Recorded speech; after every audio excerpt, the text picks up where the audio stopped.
Hey guys, I am Caleb with Farm Boy Tactical. Something that's been in the eye of the public and very trendy in a very mostly negative light is self-taught martial arts.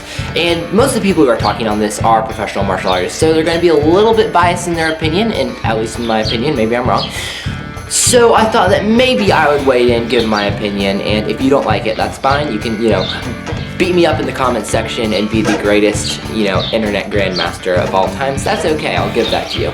What I want to talk about was, is it possible to actually be an effective fighter just from what you learn on your own? Now, I think before we get started, we need to establish some terminology, because there's a lot of people who call themselves self-taught martial artists for a very wrong reason, and that is that they are just really stinking prideful, and they don't think that they have anything to learn from anyone else, and that is disgusting.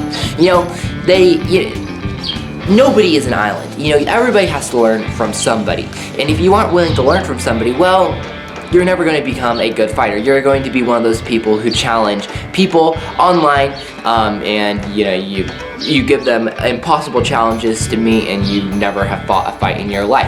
And then, if you ever do get into a fight with an actual martial artist, you will get beat to a pulp, and the world of the nasty internet will cheer to see you get beat up. And to be honest, you may have deserved it to some degree, like not like to every degree, but maybe to some degree, okay?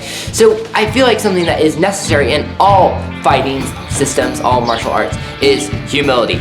It just is, but it's not just missing from the world of self-taught martial arts. It's also missing in the world of professional martial arts. People are just really prideful, and you can't just blame that all on self-taught martial arts. Something else that a lot of people do, another reason why a lot of people claim to be self-taught martial artists is because they're just too lazy to be anything but self-taught martial artists. Their version of self-taught martial arts is watching YouTube. And that's not martial arts. That's not self-taught martial arts. It's not any kind of martial arts, and you won't ever learn how to fight that way. And again, if you ever get into a real fight, you'll get beat to a pulp. Don't come trying to me. So some of you are shocked, Is there really another kind of self-taught protector who isn't just a self-taught because he's actually someone who just watches YouTube because he's too stinking lazy and too stinking prideful to be anything other than that? Is there really something else besides that? Well, maybe. Depends. Maybe I'm a little different from that. But that's for you to decide. I can't be the one who decides that. So I wanted to kind of give a logical defense for why someone might want to, practice self-taught martial arts, or whatever we want to call it, homeschooled protector, or anything weird like that. Why someone might want to do that besides the fact that, they're just really lazy, or that they think that they're too good to learn from anyone. Maybe there's another reason. And I have three main reasons. And it's the three main reasons why I do homeschooled protector stuff, okay? And the one reason is time. Now, this is something where a lot of people don't get it. Because, I'll be honest with you, there's fighting gyms in most locations throughout the United States. In fact, I'll just be 100% honest with you. There is a fighting gym 30 minutes away from where I live. And so a lot of people would ask, why would I not just go to this fighting gym and, just learn from someone when, I won't have to struggle through all the struggles of being self-taught? And this is something that a lot of people don't get, but it's something that a lot of us do struggle with. Hey, I'm a young man. I'm like a really young man, and I'm trying to make my way in the world, if you will. I'm trying to, I don't have the full responsibilities of a old man per se. Old man, I shouldn't say old man. Like a 30-year-old man, okay? I don't like a married 30-year-old man with wife and kids, and, I don't have all those responsibilities, but I'm also kind of busy. I've got school, I've got work, I live on a farm, so I've got farm work, I've got to make money, because, everything kind of depends on money, and, I also need time to exercise, like to work out, besides fighting martial arts kind of stuff, and between all of that, it takes up a lot of time, and a lot of people just cannot fathom that someone would not have 3 hours a day, 3, 4, 5 times a week to train martial arts. Plus the hour that I would have to spend driving there and back. The simple fact of the matter is I don't have that time. Like, I don't. And that doesn't mean, so whether you go self-taught or you go professional, it's going to take time. It's going to take work. You cannot get away from the necessity of hard work. You will never, ever learn to be a fighter without hard work.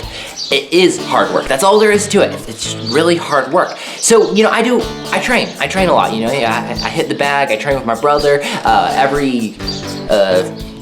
Every month to 2 months I get together with a friend and we do force on force grappling training, sparring, knife fighting stuff for, you know, several hours. And, you know, I do train, I do a lot of hard work, but I do it in such a way that it doesn't interfere with the rest of my schedule, that I can actually do that. And here's a little key for you. When I learn martial arts at home, I learn how to fight better than you. If you do professional training, but you don't go to it, like you are always skipping classes because you don't have time, or because you went to it for 2 years but then you stopped doing it because you ran out of time, I'm going to be a better fighter than you. I'm sorry, I just am, because I'm going to continue training because I've built it in such a way that I can train around my lifestyle. And a lot of people don't do that. A lot of people, they go to do their professional martial arts and they burn out because they simply can't keep up with it because they're not professional martial artists. They're just normal people who want to be protectors. And that's my passion. I'm not a martial artist. Like, there's a lot of people who can fight better than me, but I'm a protector, okay? And I have a calling, okay?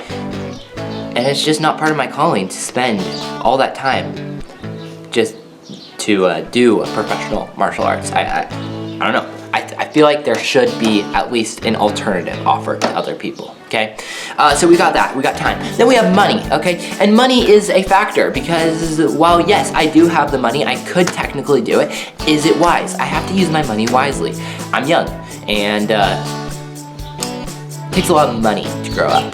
It just does. Like a lot of people, we live in a very debt-centered society, so a lot of people don't think about it that way, but I'm not one of those people who's gonna just start out my life with a bunch of debt. I'm very serious about my money, and I don't feel like it's a wise use of my money, to be honest. And all of this leads up to the most important reason why I do self-taught martial arts as opposed to professional martial arts, and that is that I can own it. That it's mine. That it's not something that someone's taught me. It's not something that someone else is shaping me to be. It's my own. Okay, and I'm not saying that I don't learn from other people. I'm shaped by hundreds and hundreds of different people because I'm not the smartest guy in the world. I learn from other people. So, I am shaped by other people. However, I own every single technique, every punch, everything. I do it because I am going to do it. And if you're doing it because you have a coach who tells you to do it, you're going to be a lot less inclined to actually own it. So if the coach stops coaching you, you're not gonna you're gonna stop training. It just stops. Whereas if you own your martial arts, or your fighting skills, if you own your whatever you do, you don't rely on a coach to keep you going. You don't rely on someone else to keep you training. You're gonna train because you love to train, because you have a passion for learning protector skills. That's what I like to call them, okay? I don't even like to use the word martial arts because what I do is not really an art. It's more of a skill, you know? I don't know. So that's really the capstone of why I learned martial art, why I chose the route of self-taught martial arts, or being a homeschool protector. I realized that I could go and do professional martial arts or formal training or whatever you want to call it. I realized I could do that. I could make it work, but it wasn't the right choice for me. The right choice was to train as a protector, because I think every young man is called to do that. But it was to do it in a way that I knew that I would continue to do it, that I knew that I wouldn't just give up on it. Because again, like I said, it's better to do something than nothing. It just is. So I guess that's my defense for self-taught martial arts. I just want to leave you with, if you're dedicated to learning protector skills, if you're dedicated to being a protector, you will make it work. Like, you can. You can do it from home. You've got to be very careful not to fall into the trap of thinking that you're better than everybody else, or thinking that you can not work as hard as everybody else, because you're only going to be as good of a fighter as you are willing to put. You're only going to be as good of a fighter, the level that you are a fighter is going to be determined by how much work you're willing to put to it. That still didn't sound quite right, but I think I was understandable at that point. You know, it's really is hard work. If you are interested in, you know, kind of how I do, you know, my self-taught stuff, the way I do it, that is what the channel's about. You don't need me, I get it. You know, there's a lot of people who are better fighters than me. You can learn this, you can learn from a lot of different people. And you should learn from a lot of different people. You shouldn't just, if you had any inclination to just learn from me, which I doubt you did, but if you did, you know, you should not just learn from me, you should learn from a lot of different people. So, I guess that's what I've got for you today. That's my defense for why self-taught martial arts can work and why I do it as opposed to doing professional or formal training. Am I never going to take formal training? Absolutely not. I actually probably will at some point in the future for a very specific reason. But as far as just being a protector, I feel like you can learn from home. So that's what I got for you. Hope you guys all have as wonderful a day as I'm about to have, and have a great time training. Really hard, like really, really hard, until you like are so exhausted that you feel like you're gonna get sick. And then think of me, and think really nice thoughts of me after I encourage you to do that. Like, don't train after you eat, and you'll be okay. See you next time.